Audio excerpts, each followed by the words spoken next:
boy, Jay Mitch.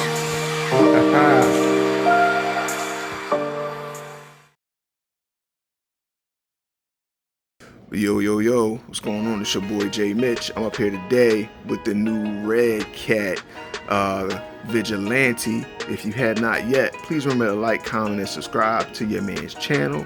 And without further ado, we're going to get to it.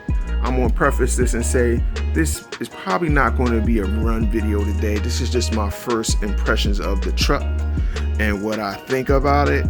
I'm going to say I think this is a great value proposition. I think it's a very promising truck, and I think it's definitely got great potential. I think where I think Redcat is in the game right now, it's kind of like where Team Corrali is. They've been in the game a lot longer, but I know there's been a lot of changes in the organization at Redcat, and you can tell in some of the products that they've been releasing. The Kaiju, the Machete, all those are like improved products over like the older Redcat products. And I know people love some of the older Volcanoes and stuff, and their crawlers have always been solid. And anything that's kind of slow for them, like the F-150, the car with the hydraulics on it, the crawlers, those have always been solid rigs. But I think when it comes to the big brushless bashers, they've been a little, kind of a little bit on the weird side, and some of the durability has been questioned. But I think with the Machete and the Kaiju, you kind of see things progress. The Kaiju came out first, that was kind of cool. Machete came out, great performance on 4S and 6S. Little weird things with the early releases, and now this looks like they're going directly. They are going directly at the X-Max. So I'm going to talk y'all through the things I'm noticing and what I like and what I don't like. So this is, again, Redcat Vigilante, offered only in this blue color. I will say this blue is stunning. Got a little flake in it. If you guys, I don't know if it's gonna come through on the camera, but yeah, you got a little flake in that paint, and it really pops. It has like that old Chevy, square body look from back in the day, and I'm not mad at it. A lot of the Redcats have square bodies. I don't know if that's done purposely or not, but a lot of them shaped like Lego blocks, but it really fits nicely on this truck. So I will say the wheels are hella nice. They are not belted, but they kind of look like a Lockup X or Badland type of tread pattern. So that's pretty cool. Big blocks, and should have plenty of grip.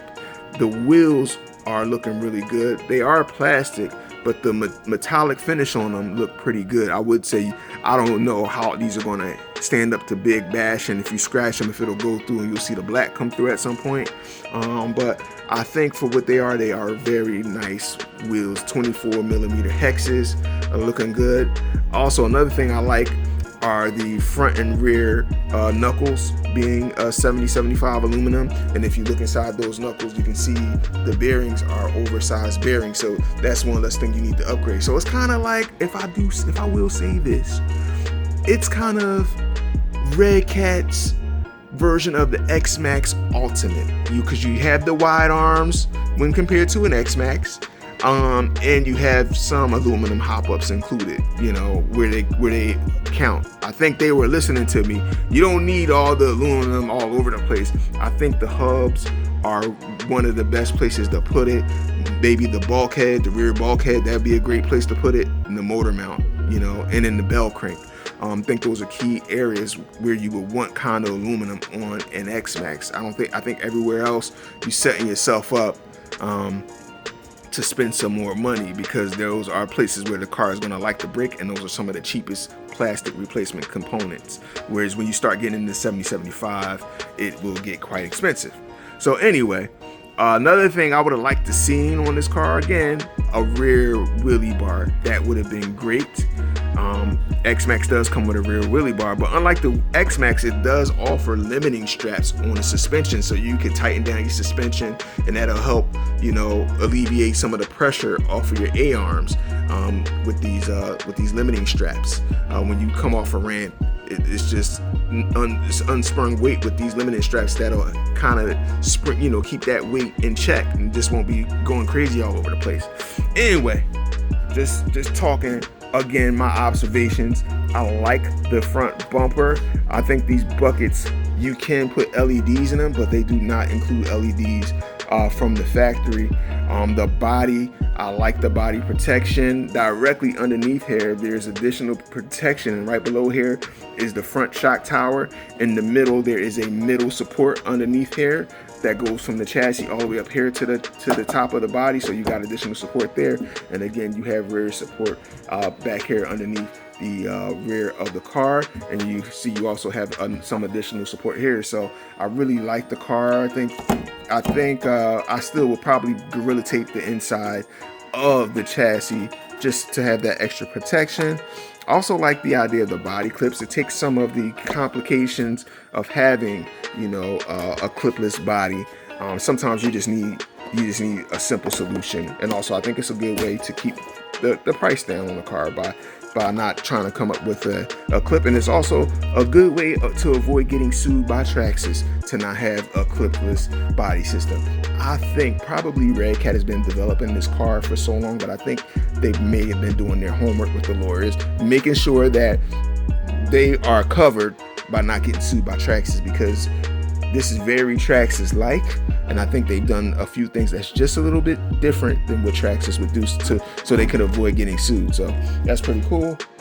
I'm gonna take you guys underneath the truck and talk about some observations. So let's talk about the suspension. You have a full plastic lower A-arm front and rear. And then up top here, you have a turnbuckle for your steering turnbuckle, and at the top A-arm is not one piece plastic. You can see it has like adjustment in the middle, and that's in the front and the rear of the top A-arms. Now, in this regard, I don't think a car of this caliber, for what you're going to do, you need to have adjustments in the suspension. You really, really don't. To me, these should have just been one piece upper A-arms and one piece plastic turnbuckles, because I think these are potential failure points on the car. Now, another thing that concerns me, get up in there, is this outdrive. Now, it's great that it's aluminum, but it looks really skinny. I'll be concerned about how much power you can put through this, and if you bend anything in this A-arm, I mean not in this A-arm, in this outdrive,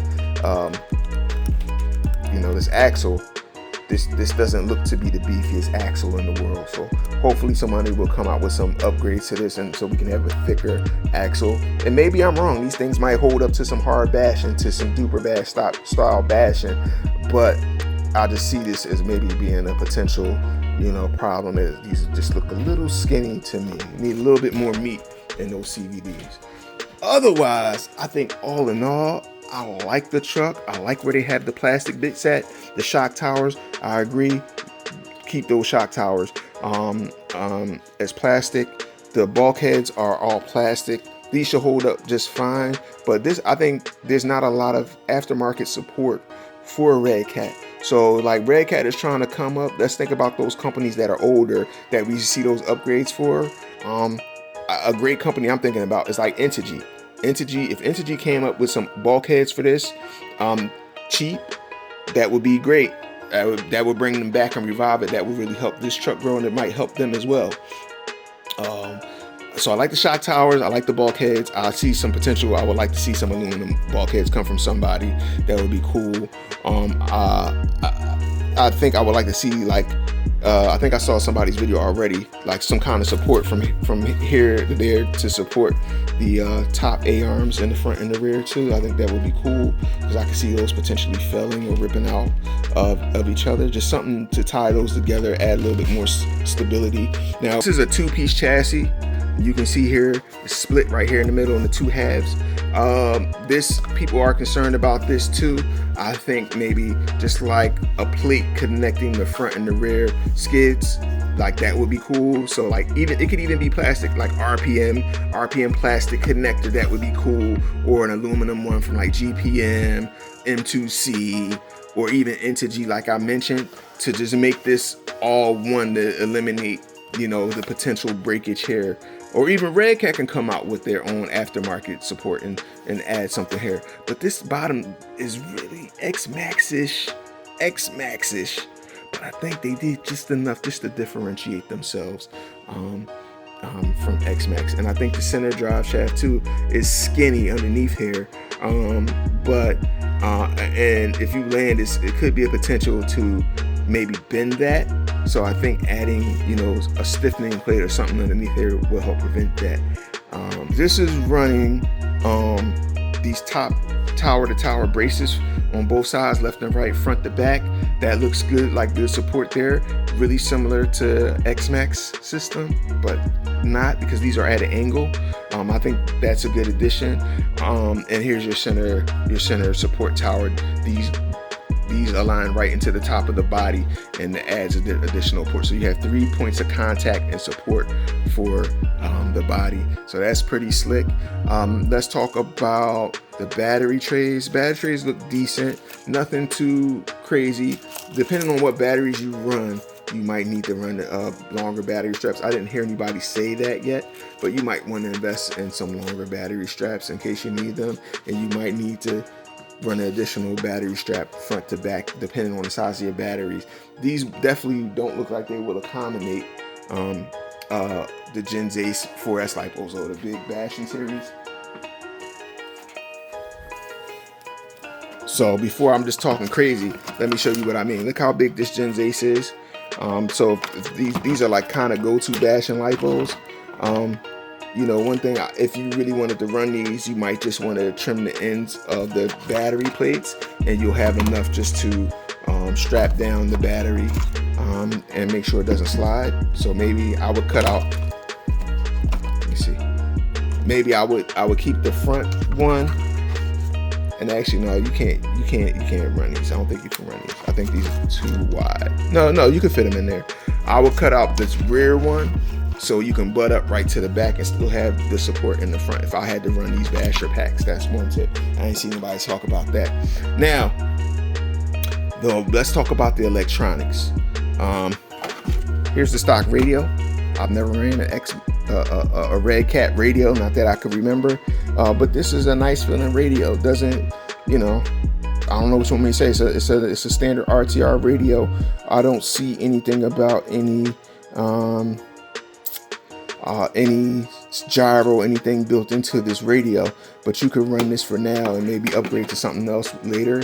If you run it a different radio system, you can just run that. But it looks like this should be a contender for what we need to use this for on the basher side of the game. Also, what I want you to pay attention here too is this is a true 1/5 scale servo included in the car. So that is dope. You don't get that with an X-Max. You get that proprietary servo, and then most people who upgrade, they don't do a 5th scale servo upgrade. They just use a very strong standard size servo with their little adapter, because it's that proprietary fitment that you have in Traxxas.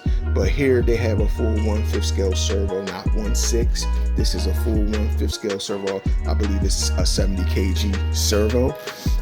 And let's talk about electronics. A lot of people have already talked about the electronics. What you have here is an OG Max 6 rebrand. It's Redcat rebranded, but it's 160 amp 8S capable ESC. It does come with the venerable XT90 connectors. These are good if you're easy. I mean, you can accommodate EC5 batteries with this too. You know, you can put them in here. But XT90 is a solid connector. It might be time for them to upgrade to do EC5s or something, because that's what the industry is going for. When I first got in the game, XT90s was it. So they're a little behind on the connector technology. Everybody's going to the IC5 or the EC5. But XT90s is just fine. Most people already have their own battery set up, and they're going to solder on whatever works. So go ahead, and if you're going to run, this is an 8S car, so I forget if they included a jumper to fill one of these up in case you run like a single 8S or whatever, single 6S, however you're going to run this car. But it'd be nice just to make sure if you have a jumper that could jump XT90, or just convert to a single plug if that's what you're going to do. And the motor is a 4985 1250 kV. These are like the V1 Outcast 8S and Creighton 8S motor. This should be fine. It's very similar to what you get in the X-Max, the combo, except I bet you this ESC is way better than that 8S X-Max, 8S X-Max ESC. Also, you get a good fan on there. Comes with the motor. So that combo looks good. And this motor mount is a universal motor mount. It's a sliding motor mount, so you don't have to. It's not a proprietary mount, and you don't have that complex pin system that you have in the X-Max. So you can just slide this out and put, you know, this size can or a 5th scale can, so you don't have to buy an adapter plate or anything. You can run this motor with this ESC plate as needed. I think I saw Exo Cage. Shout out to Exo Cage. He put his 800 kV Castle in here, and while it fit, he had to, you know, shave this down a little bit because the can's a little bit longer. But there's an opportunity to not shave it all the way down, and it'll support the motor, additional support for the 800. But in his latest video I saw, he put the new Hobbywing 5970 motor in there, the 1260 kV. It's as wide as a 5th scale can, but it's a little shorter. So it's like a shorter 5th scale soda can.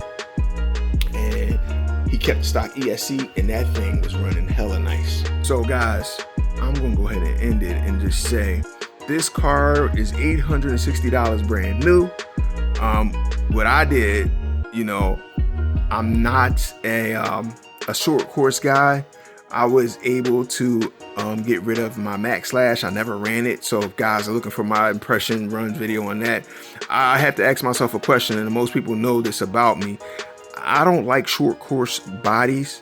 I like short course trucks. I think they're some of the best handling off-road trucks. But for bashing, one of my worst things that I hate is when air gets under the body, whether you're flying or whatever. I think it constricts the speed possibilities. It's inefficient when it comes to speed. And the reason I got into this game was to go fast. So between it constricting the speed, the floatiness that the body gets, the air gets under the body, short course doesn't really do it for me. So it was an easy decision for me to get rid of the Max Slash. I think it's a great car, but it's just not my cup of tea. When this dropped, I'm a basher. These are the types of cars that I like when I'm not speed running. I like a truck, I like a buggy, I like a straight truggy or buggy or truck. Like, that's my thing. Crawling is cool. Short course truck is not for me. But it was an easy decision. So I'm not knocking the Max Slash, just not for me. Beautiful car, not my thing. So anyway, like I said, I'm gonna go ahead and end the video. I'm gonna say thank you so much for y'all time and attention. Shout out to my homie Dave Hubbard, rest in peace. Shout out to Big Willie. Shout out to Ted. Shout out to Adam at RC Discount. Shout out to Hector and Mark from RC Discount. Shout out to everybody who supports your man's channel. And you know, thank y'all so much for y'all time and y'all attention. Y'all be good now. Peace.